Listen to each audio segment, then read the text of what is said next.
PSP के रहनुमा अरशद वोहरा ने कहा कि कराची को इलेक्शंस में नंबर पूरे करने के लिए इस्तेमाल किया गया है। रिजल्ट इलेक्शन से कबल तैयार किए जा चुके थे। 2013 के इलेक्शन में 8 लाख वोट लिए थे पीटीआई ने, एक सीट थी। 2018 के इलेक्शन में तकरीबन इतने ही वोट हैं, इससे थोड़े से ज़्यादा हैं, 14 सीटें हैं। टोटल वोट जो कास्ट हुए उसका 25% लेके 14 सीटें, 75% ये शहर पीटीआई के अगेंस्ट गया है।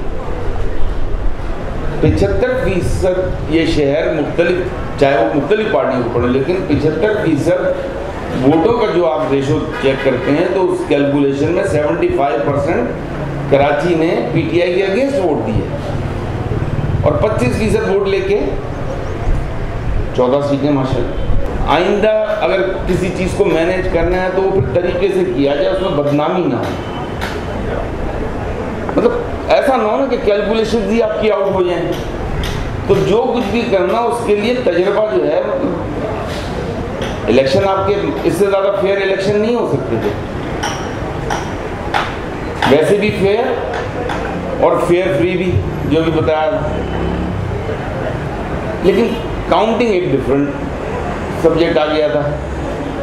अब उसकी कैलकुलेशन और उसके लिए फिर जो है ना, आइंदा जब भी हो उसकी प्लानिंग बेहतर हो तो ज़्यादा अच्छा हो, चाहे वो आवाम के हक में बेहतर हो, चाहे जो लोग भी काउंटिंग कर रहे हैं उनके लिए। तो ये लर्निंग प्रोसेस है।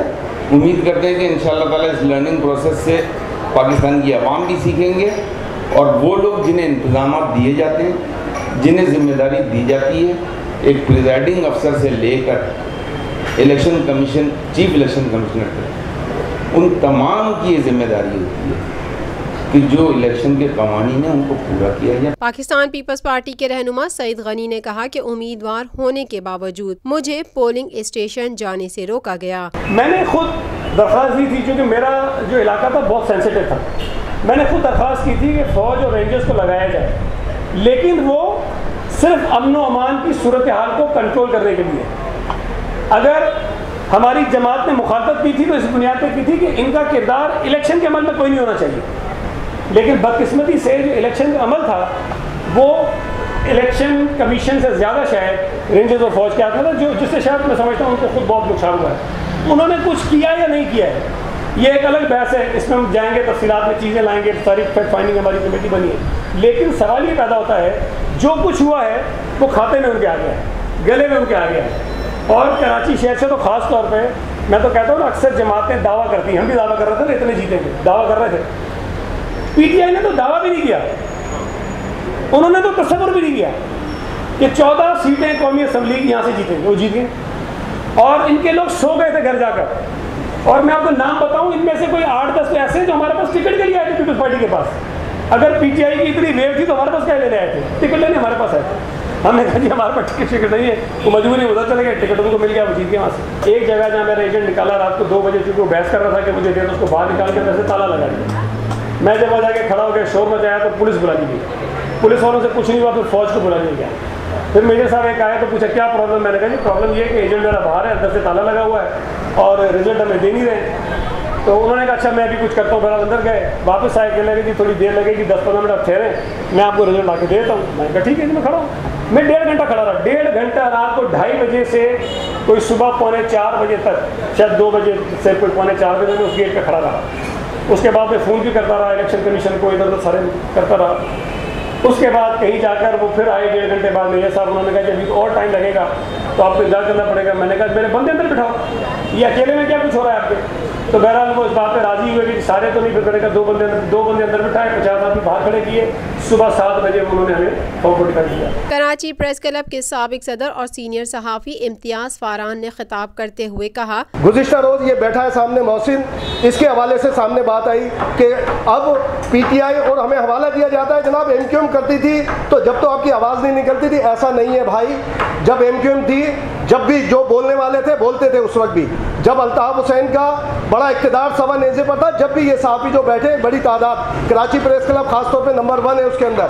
कभी ऐसा नहीं है कि हमने वहाँ पे हथियार डाल के आए हो या हमारे साथियों ने हथियार डाले हो। और अगर आप रेफरेंस दे रहे हो एमक्यूएम का, तो भाई तहरीक इंसाफ के दोस्तों को एमक्यूएम का फिर अंजाम भी याद रखना चाहिए कि उनके साथ क्या हुआ, उसको भी देखना चाहिए। और फिर फैसल ने फैसल बाउडा को मैंने पर्सनल भी उनको मैसेज किया, एक प्रोग्राम में 2 दिन पहले था और कामरान शाहिद का प्रोग्राम, उसके अंदर मजहर भाई को सब जानते हैं, मजहर अब्बास को, एक ठंडे मिजाज का आदमी, ठंडे लहजे में गुफ्तगू करने वाला आदमी, कि उसको वो फैसल बाउडा साहब फरमा रहे हैं कि जनाब आप सारे के सारे जाएं और शहबाज शरीफ का पोलिंग एजेंट बन जाते हैं।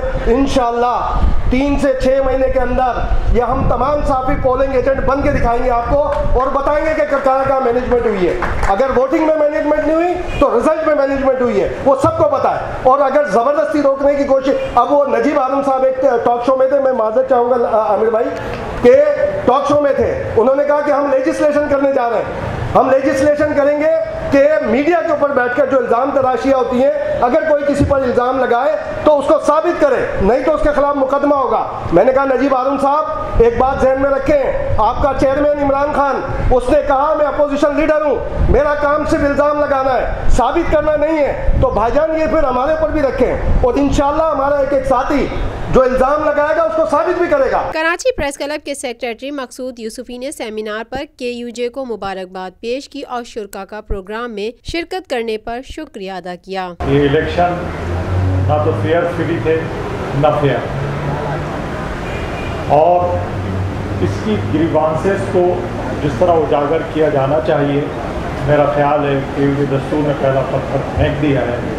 और जिस तरह कराची बार के सदर ने यहाँ तफसीलात बयान की, हम उम्मीद रखते हैं कि कराची बार और दीगर इदारे भी इस आवाज़ को बुलंद करने में आवाम का हक़ अदा करेंगे, क्योंकि जमहूरियत आवाम के लिए होती है, खवास के लिए नहीं।